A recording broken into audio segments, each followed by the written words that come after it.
Good afternoon, everyone. Welcome to the News Behind the News with Ralph Kintav on Mix 94.7 FM, and thank you for listening and joining us on today's program.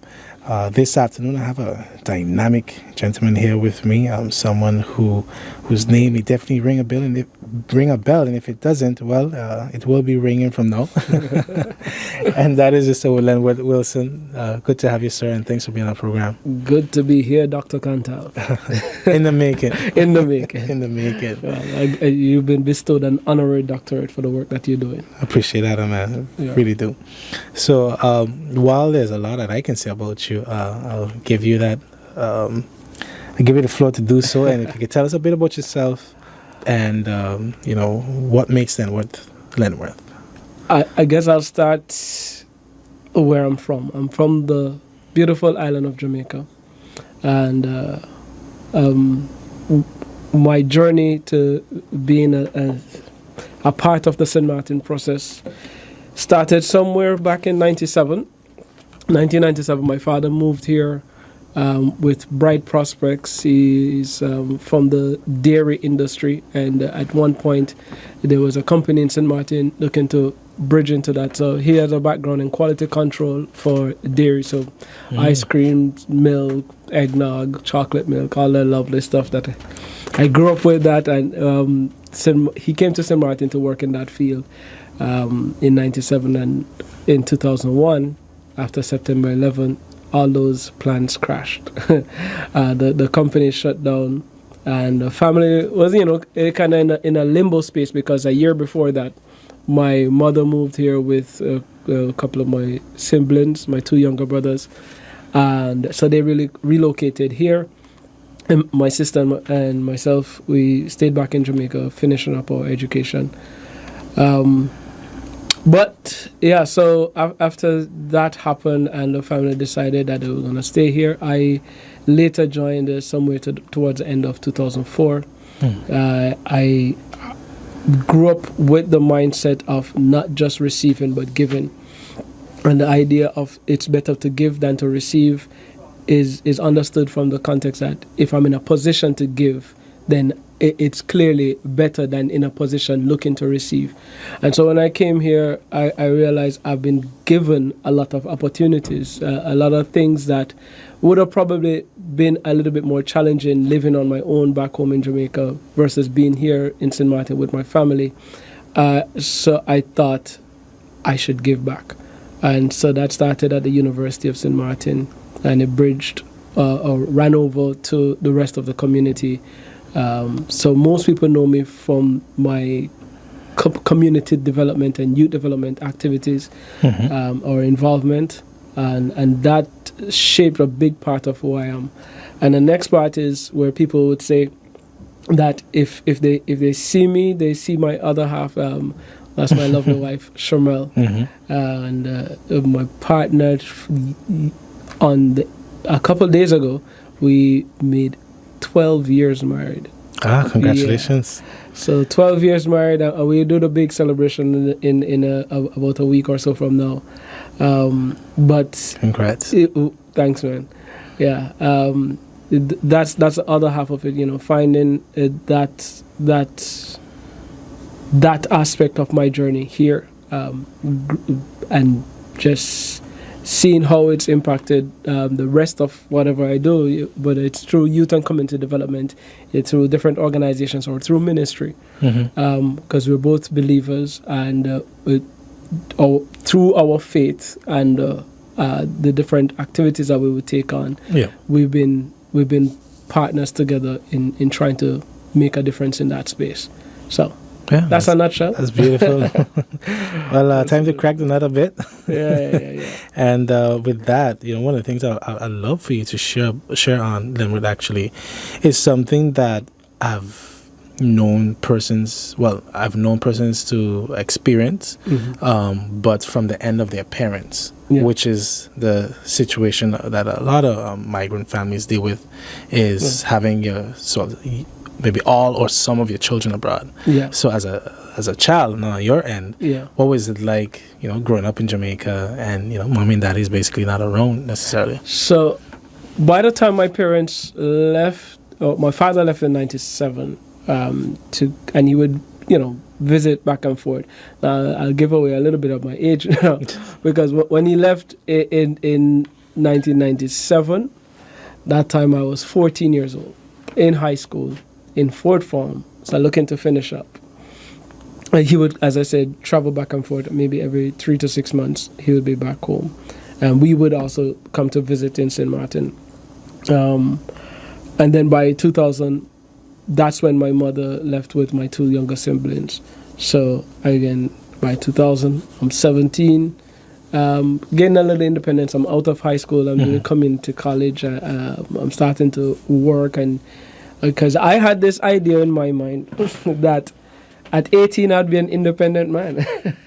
That 18 was this magic pill that everything I'll be on my own and independent, but didn't know that it would shape up in that form. So when my parents migrated, we had regular contact. We had older family members that would, take on some caretaking responsibility. And when I say us, it would be me and my older sister, because she was in university at the time. And she's here now too. That's Lisa Renee. Some know her through the school system, and some know through Gifted Foundation or different avenues. Yeah. So when me and my sister, we were back in Jamaica, and my thought was still working towards that goal of independence at a young age.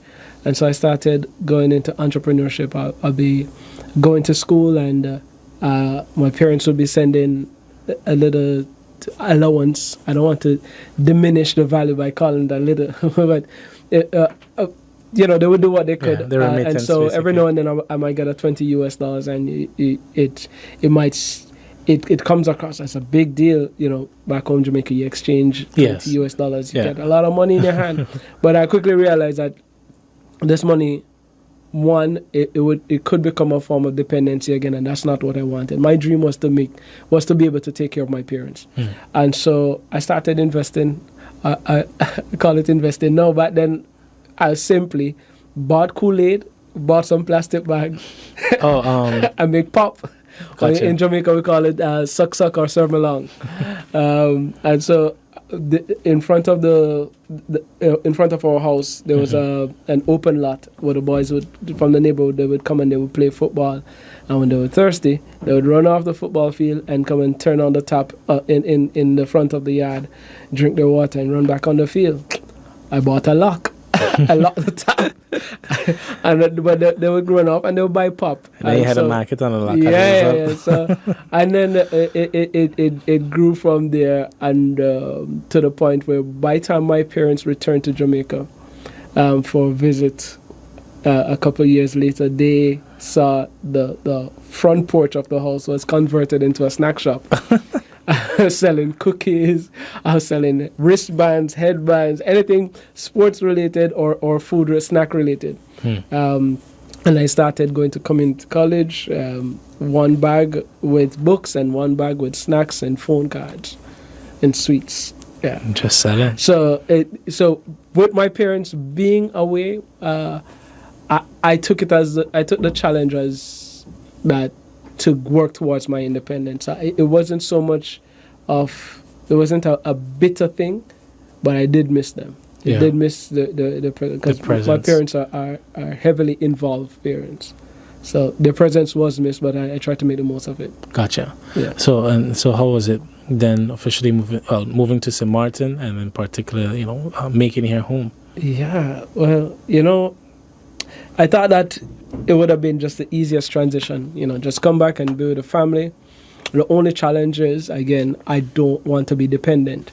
So when I came here, my parents paid for my first semester at the university.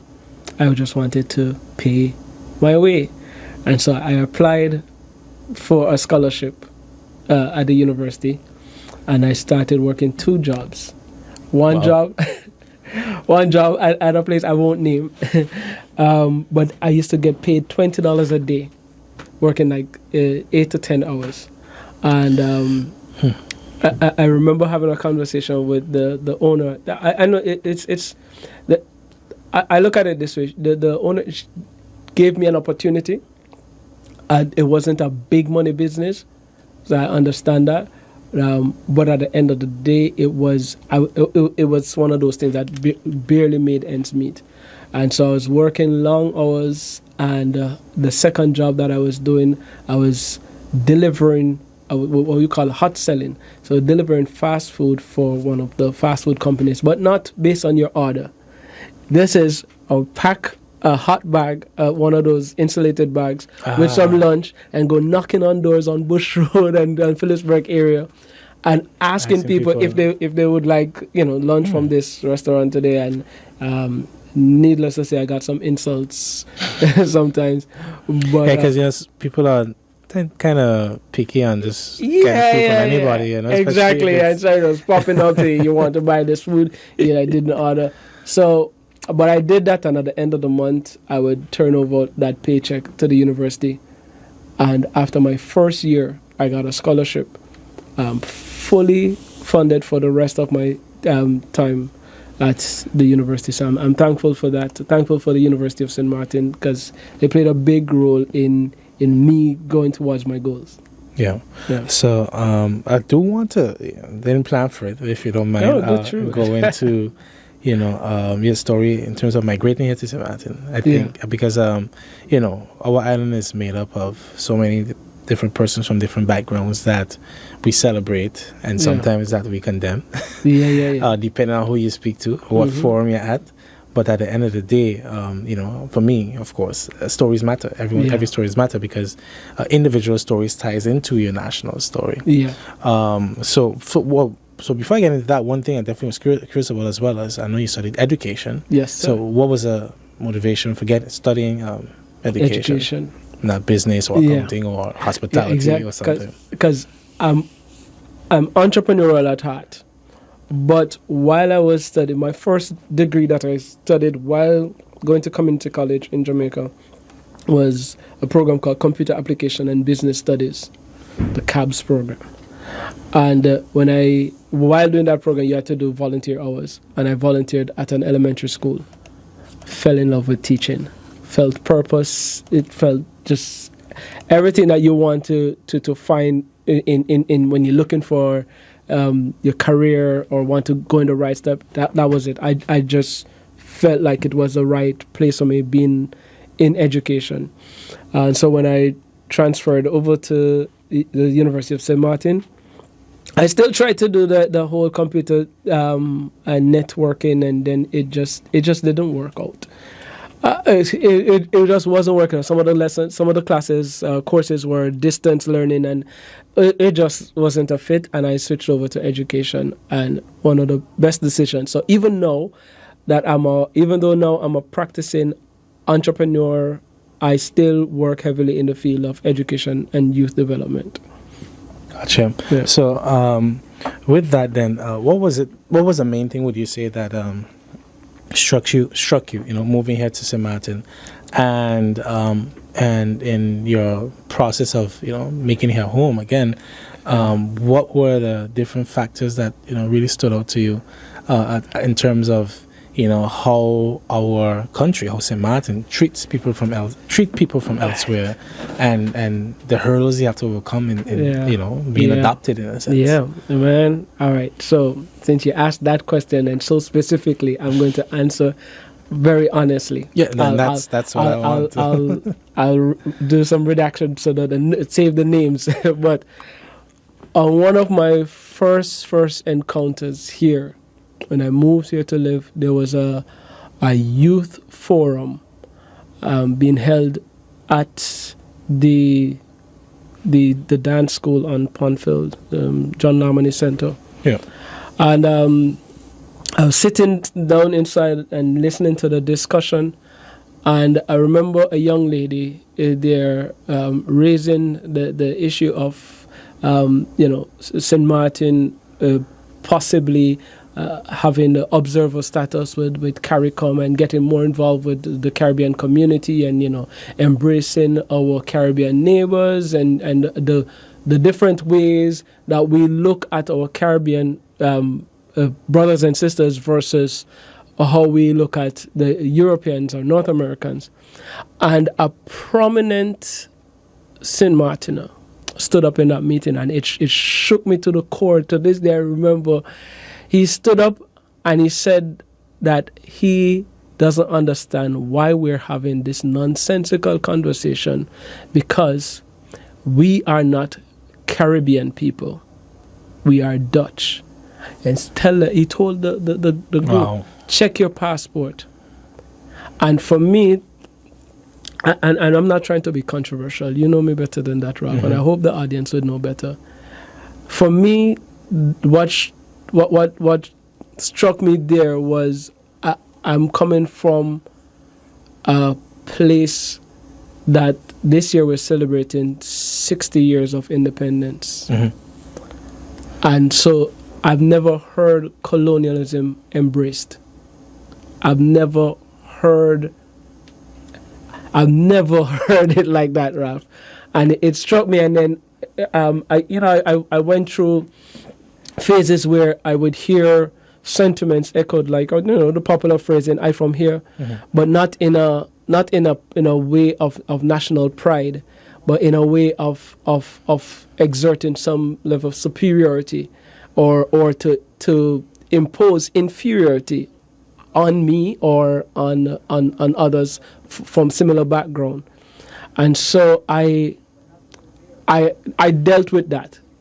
So while I was able to still balance all the opportunities and the joys of being in St. Martin and love St. Martin, which is the reason why I've dedicated so much time and effort into giving back to the development of St. Martin and especially with its youth population.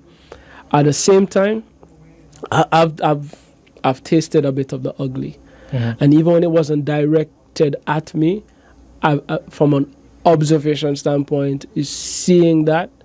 Yeah, you still feel it. Yeah. I mean, some sentiments that I've heard or that have been directed at me really jolted to some point where I question, like, this is supposed to be the friendly island, and I think it's a tricky dynamic to navigate, because of course you have it's a small island. You have all these migrant populations, and then you still have issues that you have to deal with from crime and violence and youth delinquency and corruption here, or whatever the vices that you still have to deal with that are common anywhere else. But it reminded me on one of my first visits to St. Martin. My father, when he moved here first, he was living on the French side with a family. And so when we visited, we stayed with the family. And I remember, hanging out with the son from that family in the neighborhood, and met up with some of his friends. And there was some violence happening in Jamaica at the time that had made international news. There was some clashes between gunmen and the police, and there were several dead. They were thinking there were 26 people got killed in the space of 3 days. And one of the young men sitting down there, he said, like, "Bye, yeah, that's how we're going to turn up SM just now."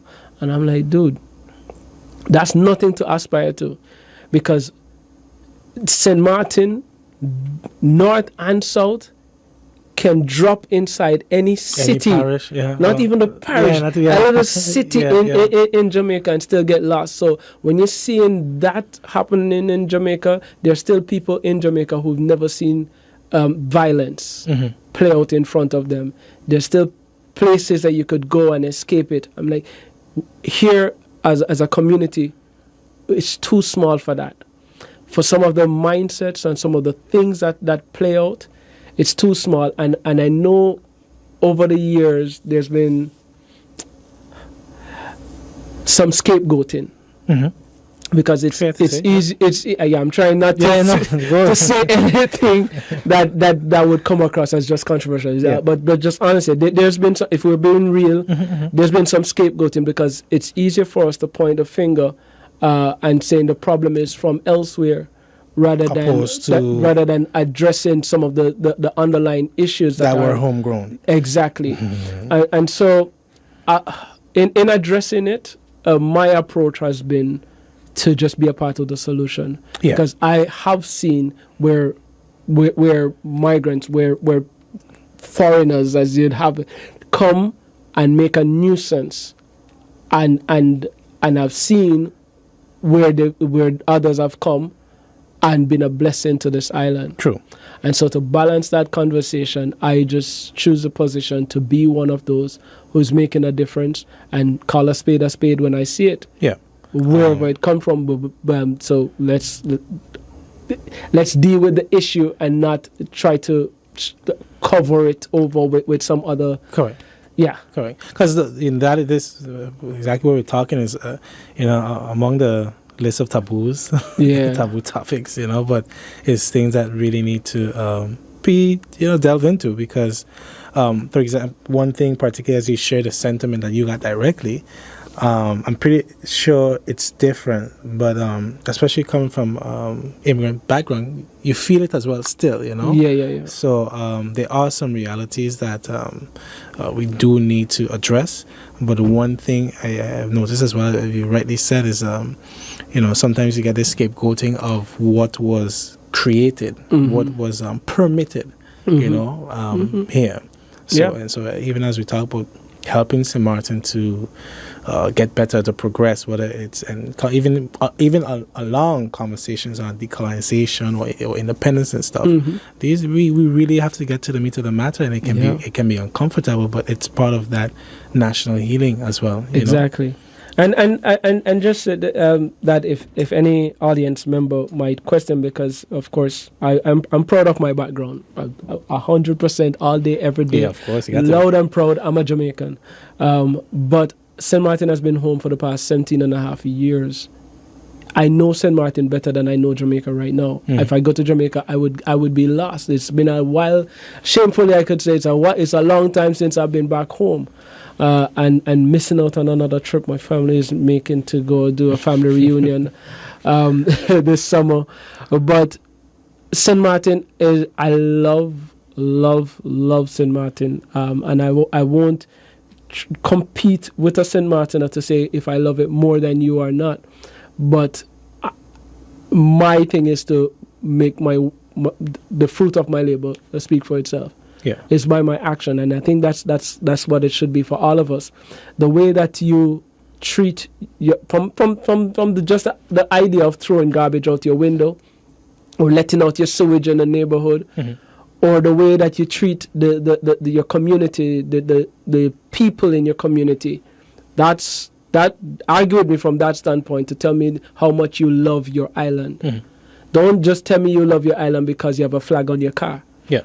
Don't tell me you love your island just when November 11 come, you put on a T-shirt. That's not it. Don't tell me you love your island just because you want to get rid of the people that you think are taking up the space or the opportunities or you think causing a problem. Tell me you love your island by the things that you're doing to make it better. Definitely. Now, I think that's a perfect transition into the fact that, years ago you created the Gifted Foundation. Yes. Hosted several impactful events, in my opinion. And can you detail the purpose as to why it was created, but also share, results of some of the events that were held? Nice. So Gifted Foundation came to me in 2011. I say came to me like literally I got up 2 o'clock one morning and just wrote down on a paper, Gifted Foundation. And under that, I wrote, Going In, Finding Truth, Enlightening Darkness. And that's what Gifted stands for, GIFTED, Going In, Finding Truth, Enlightening Darkness. We were reeling out of a period of time where the front pages of our newspapers and everything was being blasted about gang violence in the schools. There was this big talk about blood versus Crips. Yes. And I remember one time when one particular young man died and his funeral procession was walking up Bush Road towards the burial ground, and the newspaper captured the crowd in all their T-shirt and and the headline read St. Martin Gangland. Go back and look it up. Yeah. There's a headline. Funny, a little side track there. I actually spoke to one of the members, actually. Yeah. Kind of a co-founder as well Yeah. on the program. Yeah. Yeah. So the thing said Lenworth in Gangland, and so I, as a youth advocate, saw where there's so much good happening with young people that don't make it to the front page, never been blasted on the front page. And so the idea of going in, finding truth and enlightening darkness is going into the communities, going into the schools, going into the church, going into the youth groups, going wherever the young people are. Find the truth. The truth is that they're gifted and they're talented, that they're positive young people, they have so much potential that can contribute to the positive development of the country, and even bigger than this 37 square miles. That's the truth, and use that truth to enlighten darkness. Because I learned, and I give credit to one of my how would I dub him? This is somebody that I absolutely look up to, and he shaped who I became as an educator, Mr. Delroy Pierre. I give him absolute credit for that. In science class, I remember him teaching and saying that darkness is not a real thing. Darkness is merely the absence of light. So light is the truth. Light is the real thing. Yeah. And so just if we keep pronouncing and blasting and all this darkness, or the youth are so terrible, and they're so wicked, and they're out of control, and you get making darkness a reality. But what is absent there is light and the goodness. Put that on the front page. And so my foundation sought to highlight that. First by creating events that were positive space and outlets for young people to participate in, and that's from clean parties and concerts to motivational tours with artists with a positive message. And then eventually I think from 2015 going forward, we had our mainstay event, which was the Gifted Royalty Awards.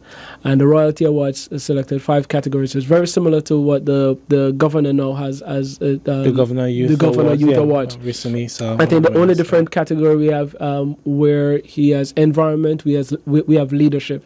So it's a leadership, community service, expressive arts, sports. We wanted to not only recognize the students who were academically excellent. Yes, correct. Because you tend to always just get only the you're straight A student. Yes, correct. You win the science fair. You will put you up. But there were some excellent students who they were excellent in the arts. Yes. They might not be top performers in the academics, but they're excellent in the arts, or they're doing very remarkable things in community service, and we want to recognize that. Or they're brilliant leaders, and they've done things in their schools. We had students who started a breakfast program in their schools, or they started tutoring program, or when you start celebrating the good, highlighting that, putting them on put them on the pedestal so that their peers can see, listen, with good behavior can also be recognized and rewarded.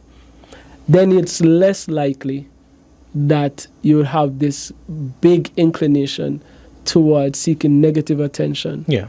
Because some of them just want attention. Correct. By it's any positive means. or negative, they want means. attention. And so you give negative attention, only to negative behavior, then I'll take it or I could get it.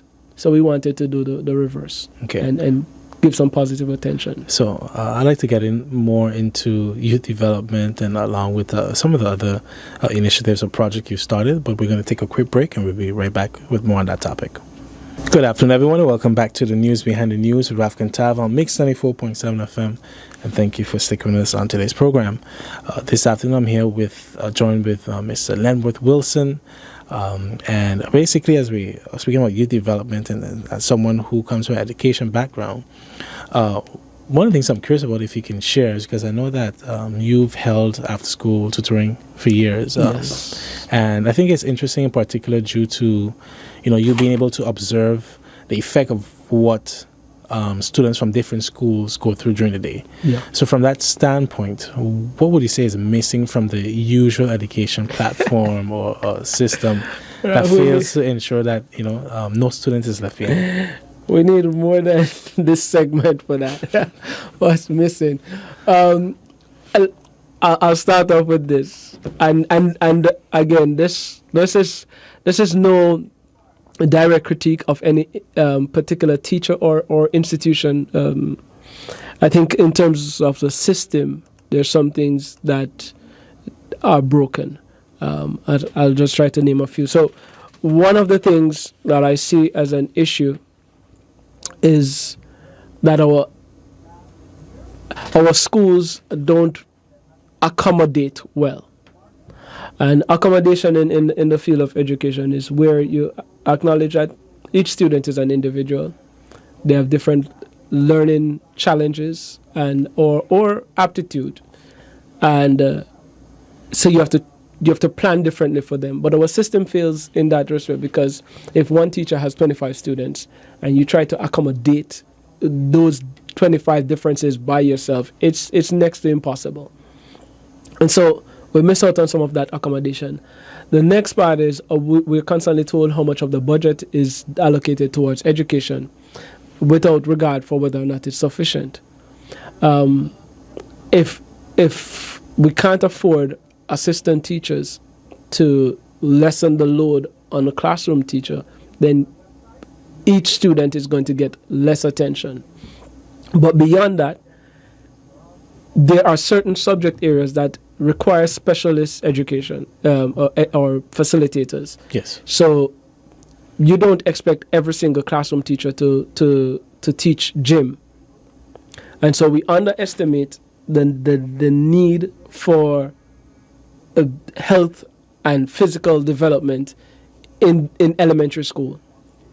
In the same way, you still have schools that don't have an IT teacher in 2022.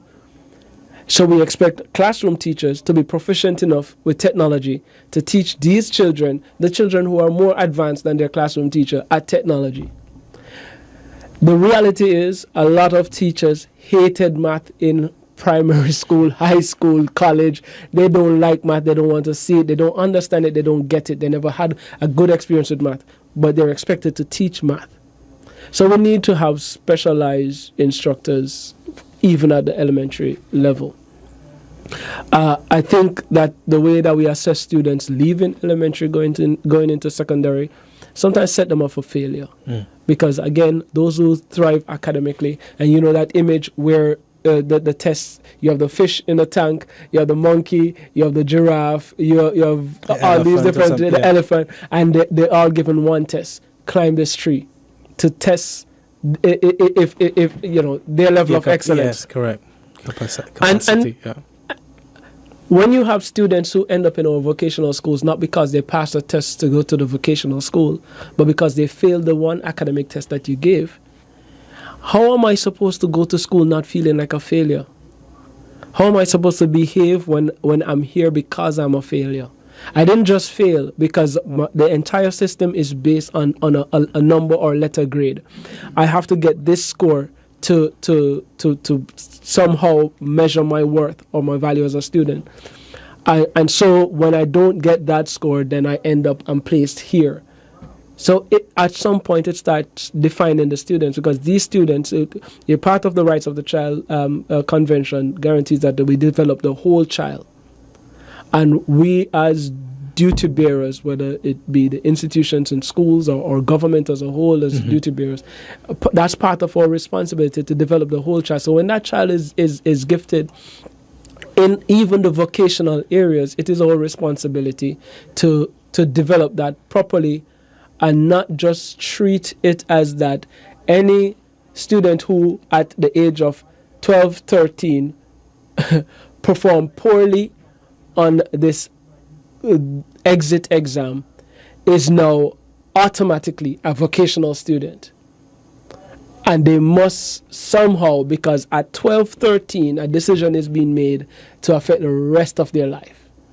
based on sitting one exam. If you were sick, if you were depressed, it doesn't matter what happened during that phase of your life. At 12, 13, this is going to determine the rest of your life without any other form of assessment. Of course, we say, take into consideration their portfolio for maybe the past couple of years before the exam, but what measure, what weight does it have? And then, Ralph, you asked a question that I could go on and on about. I just think that there's a lot of reformation that is needed in how we streamline our students and how we maintain the worth that they have as individuals, how we harness their brilliance, how we develop even our vocational education on the island, making sure that these students our tradesmen to come, our mechanics, our carpenters, our electricians, that from that time they can see the value and the worth in it, so that it's not just a small percentage that make it out of it, and don't treat it as just a refuse bin, where anybody that has any behavioral disorder, anybody have any learning disorder, anybody who just didn't perform well enough academically, and we just lump everybody and put them in one institution and expect that teachers from whatever background with whatever training should just now automatically flip a switch and know how to get the most out of these children. Correct. It's a lot. Yeah. It's a lot. Yeah. that by itself is a whole interview, a whole series of interviews. We really have to follow up on that because it needs to change, and that's why I think they're strongly. Yes, they're good examples. There's so much examples of not just where it's being done differently, but where it was being done just as we have it. Correct. And it has changed. There was a system of transition. It didn't just, Finland and Singapore and these. It didn't just overnight change and become model education systems. It was over time. And it was, and the key thing to that too, especially, is not being settled. Because it can be that we're like, but this is how we do it in St. Martin, and we just leave it like that. Like the generations have changed, or the models of the world, the social norms have changed drastically. So the education system definitely can't remain. What provision? When we talk about special needs, what provisions do we have in St. Martin structurally for special needs? For a parent who has to face the reality that they have an autistic or a child with Down syndrome that requires special education, what amount of provisions do we have to develop them, and to what level? We have a special needs school at Prince William Alexander School, but no high school, by the way, and that's my point. Okay. So it prepares them up to that point, and then what? Then it's like, and then that's one aspect of the special provisions. But what about the gifted students? That's another one too. What about those students who we read all the time, and we could celebrate when we see it happen elsewhere? This 14-year-old, this 12-year-old do this, and they're going to university, and they have this degree, competing, and they're amazing competitions, etc. Exactly, and they're creating and we have these, enough here. Exactly. But what are we doing to develop that, or to make sure that parents who either have special needs in terms of disabilities, students with disabilities, or differently abled students, they may have to seek alternative outside of St. Martin if they have the finances. Because it tends to be a financial burden on them. It's a huge sacrifice that they have to make to do that. Or those with the gifted student, do you just hold up back that student? And suppress their potential. And matter of fact, some of them are gifted and failing. Yes, it's true. Because the system doesn't cater to them. The system it cannot cater to them how it's currently set up. So they look like they're not gifted just because we haven't been able to really hone that gift. It's sad because I would think about a few classmates that I ever had who fell in that category, and you're like, man, Yeah. we feel that individual. Just so much more that we could do. Yeah. But as you rightly said, it's not to get settled in just like this is just what it is, and for people to, I know it And the fear of the investment too, because it can't just be that it costs. But Yeah, so that's what I was just what is the gonna return say. you're getting though? Exactly, With or without, what is the return? and there are provisions. It's possible, and there's stages that you can do to make the changes. It's not an overnight switch, Exactly. but start tracking a path to making those changes. Definitely. It's necessary. For sure. And on the flip side of that, is my follow up, is how can us as adults, but as well as leaders in our society, best approach the concern of our youth to ensure their inclusion in the progress of the island. I like that question, because that question goes back to the conversation that we had in March. When I say conversation, the Youth Roundtable Conference that you were the keynote speaker for, because meaningful youth participation is the absolute answer, including young people in the conversation, including young people in the planning, in the preparation, in the co-creation, in from the get-go, in shaping and influencing decisions that affect them. And again, that's a step-by-step process, and that's part of the work that I'm currently doing with UNICEF and the government to create platforms and outlets for young people to realize they have this right to participate in a meaningful way, not just showing up for a photo, not just showing up to things that adults plan and force them into, but for sure. they, things that matter to them, they can speak upon, and they can create solutions. They can influence decision making and policies that are in their best interest, or not just their best interest as in them individually or even collectively as youth, but that they think benefit their society, because ultimately this is what they're when they look at climate change, they're looking at what they will have to live with 10 years from now, 15 years based from now. On what's happening now. Based on what's happening now. What they will have to raise their children in. When the older generation may think less about 50 years from now, a 14-year-old is thinking that, 50 years from now, I'm 64, I'm a grandparent maybe. What kind of world do I want to live in, or what kind of world would I want to be leaving behind for the next generation?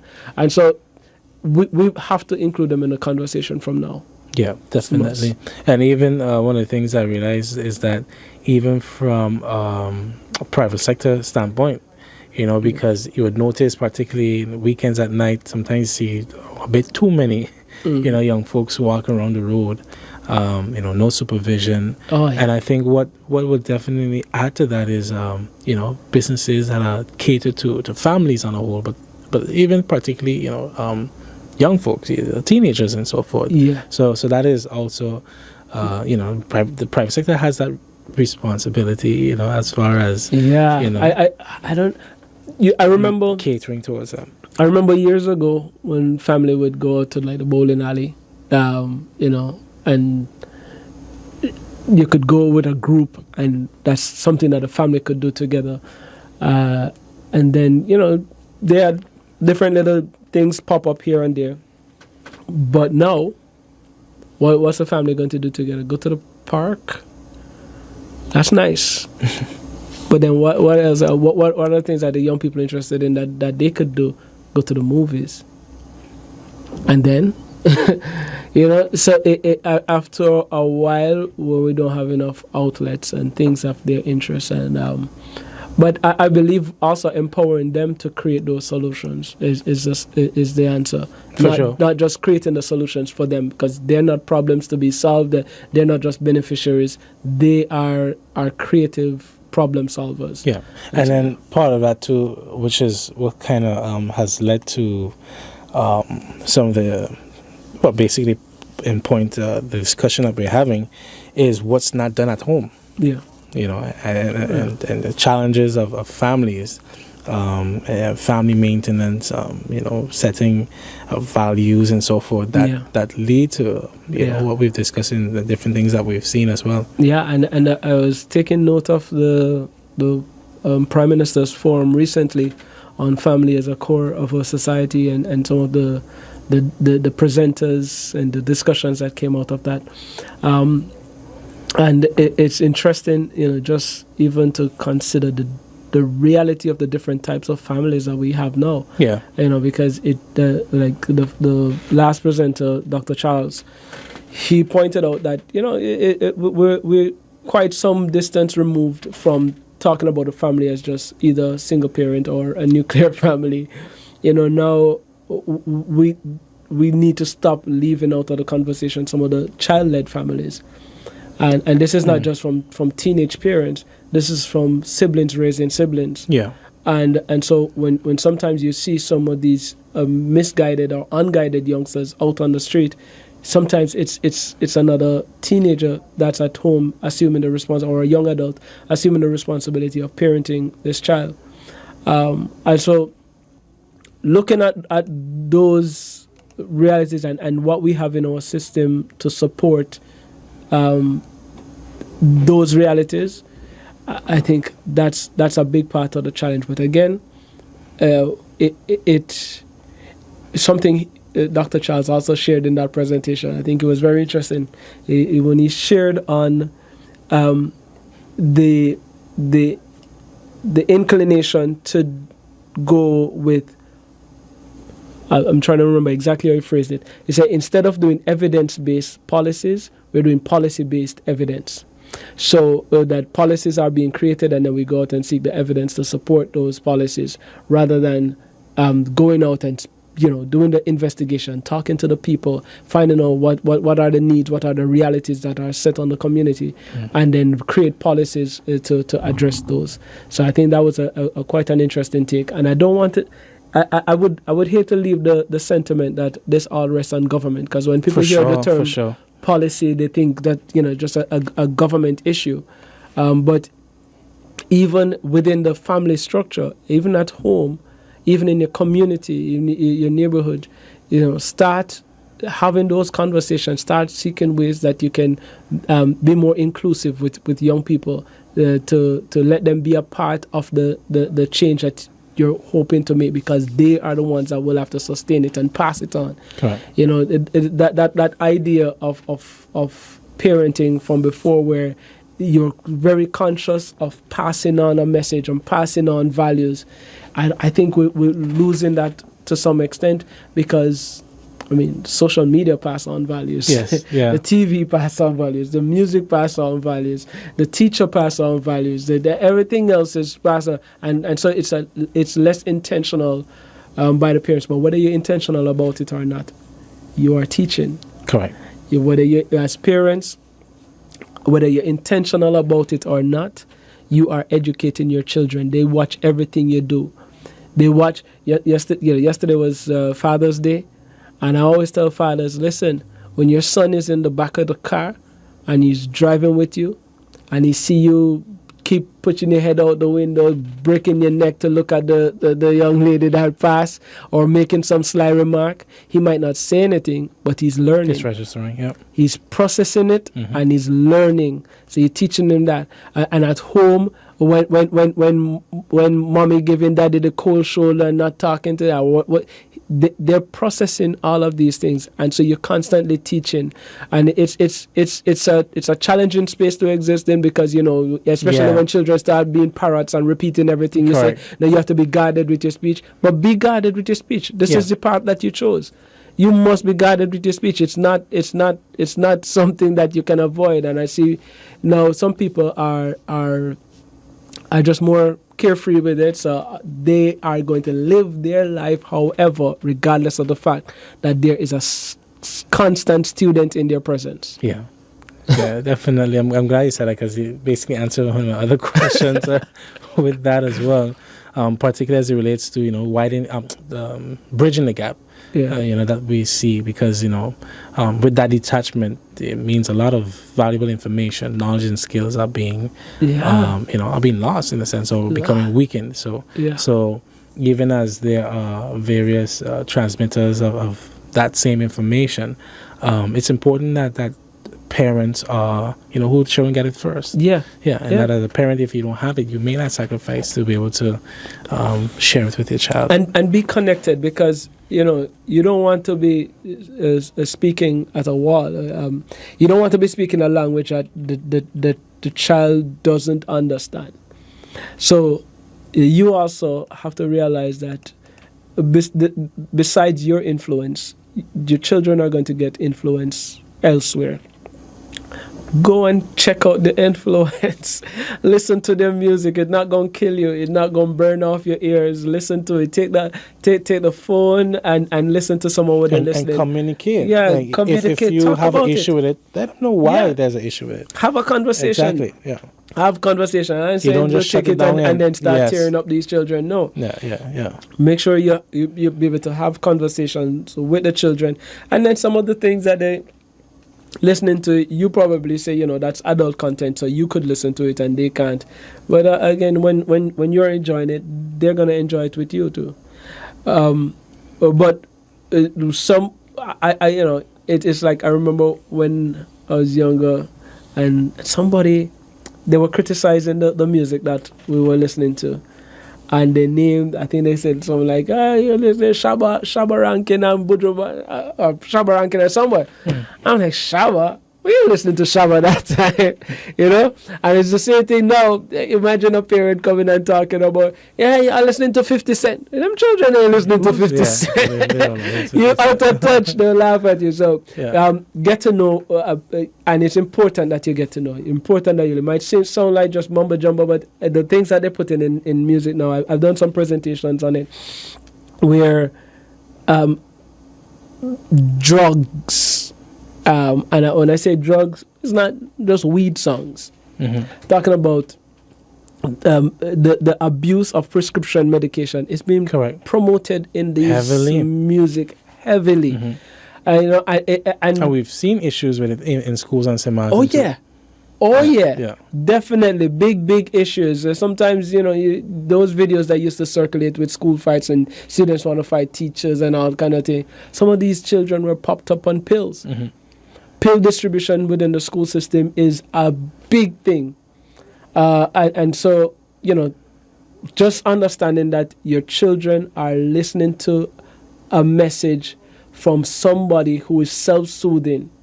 Somebody, a youngster, a 19-year-old youngster, 18-year-old, some of these artists are so young. Yeah. Young youngsters who are self-soothing. They're depressed. They're broken. They're broken. They're singing and rapping about their brokenness and their state of depression. And they're talking about how they are dealing with it. Their coping mechanism, which is the drinking and the drugs. Correct. Or even the sex. Yeah, over hypersexualization. Yeah. And so you can't be a part of that conversation if you're not aware of what's happening. Correct. Yeah. Correct. And validate it, because listen, if when a child say that the music cool, it might not be cool to you, but it's cool to them. The beat banging, something about it is very cool and attractive. It's capturing them. Validate that. Do not go and try to tell them. Don't come give them Sam Cooke and Otis Redding for them to listen. But try to validate their experience and have that conversation. For sure. Then, definitely to bring it back again, Lenworth. But I really would like you to touch on this final subject as best as you can in maybe 3 minutes. 3 minutes. As it relates to the fact that in the last decade, I would say, there's been such a decline in the participation or empowerment of young boys. Yeah. As I said before, social norms are changing, but certain values or traditions at least should remain the same, because they have an importance. It's part of the reason why human existence is still here. So how do we reestablish the positive roles and responsibilities of men in our society by building up our boys? All right, 3 minutes. I started in 2014. I started a program called Boys to Kings, and Yes, I remember it was to chart a path for mentorship for young boys, where they recognize themselves as initially a boy who, have some immature tendencies. Everything was broken down in an acronym. I'll try to remember. So B was for baby, the stage where everybody owes you something, and everybody's world revolves around you. The baby cries, somebody have to feed him or change him. Somebody have to do something for that baby. Obnoxious. So the just disrespectful and rude behavior of feeling like you're so untouchable and you could say anything, it doesn't matter. So time passed, not one youngster would dare think to use profanity in the presence of an adult, and now you walk in and they pridefully do it in front of you. Exactly. Yeah. It's not an issue. So just that, and it's a matter of immaturity. You might think that or feel like it's being tough, but it's immaturity. And then Y was for yellow. It's the idea that the culture of snitches get stitches, and we don't snitch. It's really rooted in cowardice.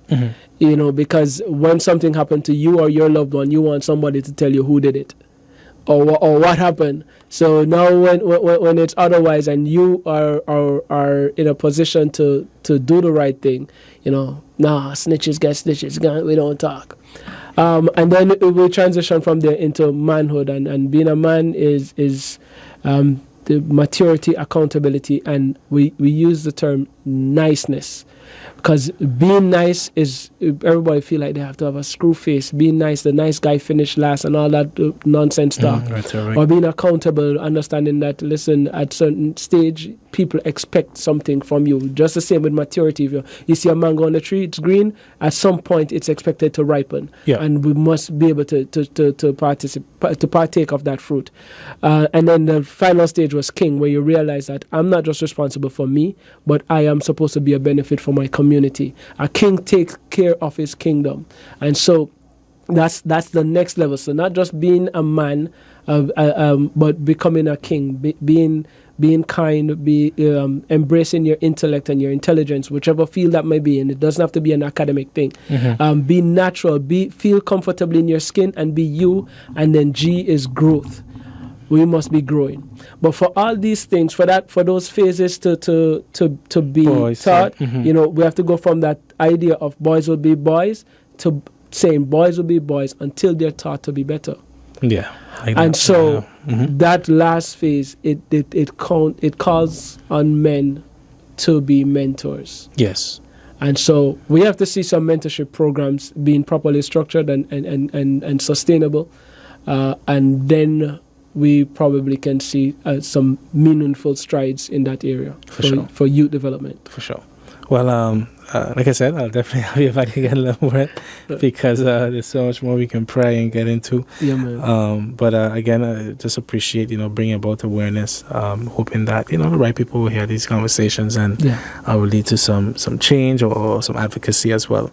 Any final words you'd like to share? Well, I'll just put the button right back on the youth participation. Young people, remember that you have a voice, and nobody is giving you a voice. It's now for you to use that voice. And then for those who are less young, remember to find a space where you can receive what young people are sharing and give them that opportunity to be a part of the process that's shaping their world. Okay. Appreciate it so much. And to our viewers and listeners, I hope that you guys had a lot of takeaways and were inspired by this conversation as well. And thank you for listening. Be sure to tune in again tomorrow. Take care.